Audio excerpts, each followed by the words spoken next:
Naniniwala ang kampo ng mga biktima ng drug war na may sapat na ebidensya para madala sa trial proper o paglilitis ng ICC si dating Pangulong Rodrigo Duterte. Pero para sa mga kaalyado ng dating Pangulo, batay umano sa chismis ang mga inilahad ng prosekusyon, kabilang ang mga direktang video ng mga pahayag ni Duterte. Live pa rin mula sa The Hague, nakatutok si Marisol Abduraman. Marisol.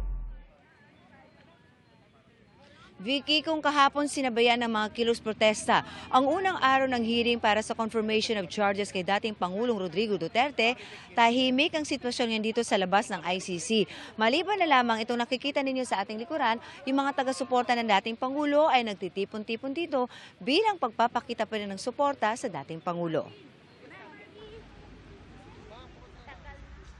Walang palya na susubaybayan daw ng mga kamag-anak ng mga biktima ang pre-trial hearing dito sa International Criminal Court.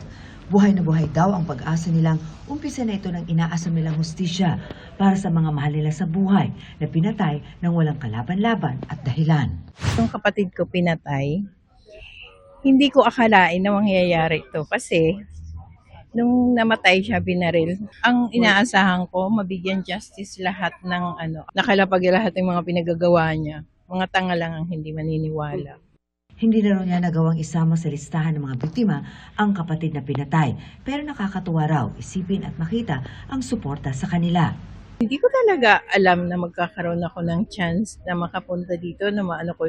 Kasi alam ang ginawa ko, yung bang ilalak mo na lang yung sarili mo na huwag kang Tapos kahapon, punta kami ng Sunday, naiyak ako sa yung mga ginawa ng mga nandito kasi yung pinagtatanggol nila may justice din. Hindi nakapasok si Jessica sa courtroom kahapon. Ngayon, susubukan niyang marinig sa loob mismo ang lahat. Ang abogado ng mga biktima naniniwalang mapapatunayan ng prosecution na may sapat na ebidensya para dalhin sa trial proper si dating Pangulong Rodrigo Duterte. Ngayong araw may 1 oras at kalahati pa ang prosecution para ipagpatuloy ang submission of merits nila. Ang 1 oras at kalahati naman ay mga abogado ng mga biktima para sa kanilang posisyon. Yung prosecution was able to lay down the charges at ang ebidensya na ipipresent nila at doon magkaroon ng oportunidad ang mga biktima para maglahad ng kanilang ebidensya at mga kwento kung paano karumaldumal at walang awa na pinaslang ang kanilang kaanak. Para naman kay ICC Assistant to Counsel Attorney Cristina Conti, mauuwi sa trial proper ang confirmation of charges. For me, the prosecution is trial ready. To be frank, I'm quite happy that the concept that the war on drugs is a massacre of the poor got into the record of the court. Para sa akin, malaking punto na yon. Pero para sa mga kaalyado ng dating Pangulo, luma at batay daw sa chismis ang narinig nila. Ang gusto raw nila diktikin sana ang issue kung talaga bang may jurisdiction ang ICC kay Duterte. At tiwala silang maililigtas nila ang presidente. Kasi hanggang ngayon hindi nila nare-resolve yun, and yet, nag-umpisa na sila ng mga confirmation of charges. Hindi po pwede yun. I don't think he was a criminal at all. I think he was a hero.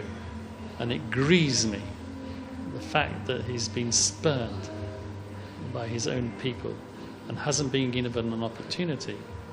If someone even thought that there was an aspect of criminality to anything that he did, an opportunity to defend himself in a Filipino court, not in a foreign court.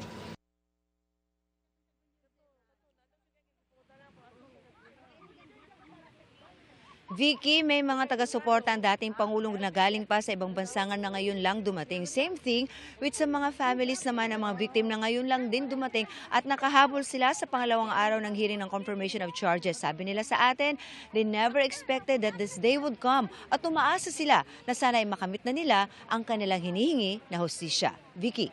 Maraming salamat sa iyo, Marisol Abduraman.